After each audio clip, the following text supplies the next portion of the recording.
তো আজকের এই ভিডিওতে আমি আপনাদের দেখিয়ে দিব কিভাবে একটি টিকটক অ্যাকাউন্ট পার্মানেন্ট ডিলিট করতে হয়। তো সর্বপ্রথম আপনি আপনার টিকটক অ্যাকাউন্টের প্রোফাইলে ঢুকবেন। প্রোফাইলে আসার পর উপরে কর্নারে দেখতে পারবেন 3 ডট লাইন রয়েছে। এই 3 ডট লাইনের উপর ক্লিক করবেন। ক্লিক করলেই কিন্তু পরের স্টেপে এরকম একটি ইন্টারফেস দেখতে পারবেন। তো নিচের দিকে দেখুন একটি অপশন রয়েছে সেটিং অ্যান্ড প্রাইভেসি। এই সেটিং অ্যান্ড প্রাইভেসি অপশনের উপর ক্লিক করবেন। ক্লিক করলে দেখতে পারবেন এই পেজটিতে অ্যাকাউন্ট নামে একটি অপশন রয়েছে। জাস্ট এটাতে ক্লিক করে দেবেন। ক্লিক করলেই কিন্তু একদম নিচে একটা অপশন পাবেন, ডিঅ্যাক্টিভ ডিলিট অ্যাকাউন্ট। জাস্ট এই অপশনে ক্লিক করবেন।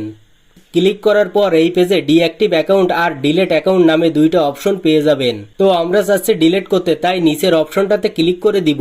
ডিলিট অ্যাকাউন্ট পার্মানেন্টলি এটাতে ক্লিক করব।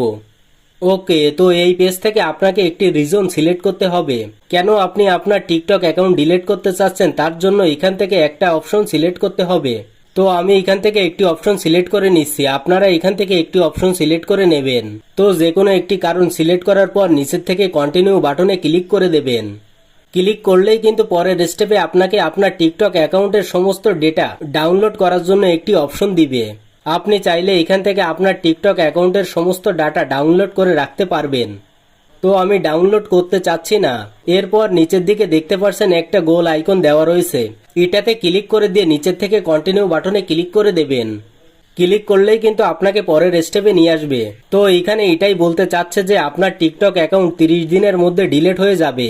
আর এই 30 দিনের মধ্যে কিন্তু ভুল করেও টিকটক অ্যাকাউন্টে লগ ইন করা যাবে না।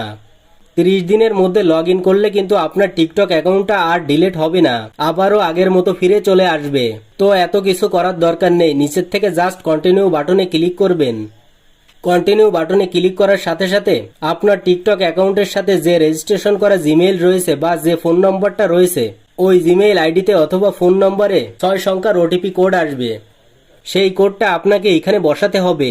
তো আমাকে কোডটা এখানে দিয়ে দিয়েছে, আমি কোডটা এখানে বসিয়ে দিচ্ছি। কোডটা বসানোর পর নিচে যে ডিলিট অ্যাকাউন্ট অপশনটা রয়েছে এটাতে ক্লিক করবেন।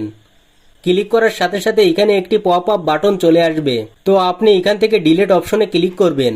ডিলিট অপশনে ক্লিক করার সাথে সাথে কিন্তু আপনার টিকটক অ্যাকাউন্টটা ডিলিট প্রসেসিংয়ে চলে যাবে। এখন আমার টিকটক অ্যাকাউন্টটা কিন্তু ডিলিট প্রসেসিংয়ে চলে গেছে। আমি দেখিয়ে দিচ্ছি, এই যে দেখতে পাচ্ছেন আমার টিকটক অ্যাকাউন্টটা কিন্তু ডিলিট হয়ে গেছে। এভাবে ডিলিট করার পর এখান থেকে আপনি আর 30 দিনের মধ্যে আপনার টিকটক অ্যাকাউন্টে লগ ইন করবেন না। 30 দিনের মধ্যে যদি লগ ইন না করেন তাহলে অটোমেটিক আপনার টিকটক অ্যাকাউন্টটা পার্মানেন্টলি সারা জীবনের জন্য ডিলিট হয়ে যাবে। তো এটাই হলো একদম লেটেস্ট মেথড একটা টিকটক আইডি পার্মানেন্ট ডিলিট করার জন্য। আশা করি এই ভিডিওটা দেখে আপনার খুব কাজে লাগবে, তাই ভিডিওটিতে একটি লাইক দিয়ে চ্যানেলটি সাবস্ক্রাইব করে সঙ্গেই থাকুন।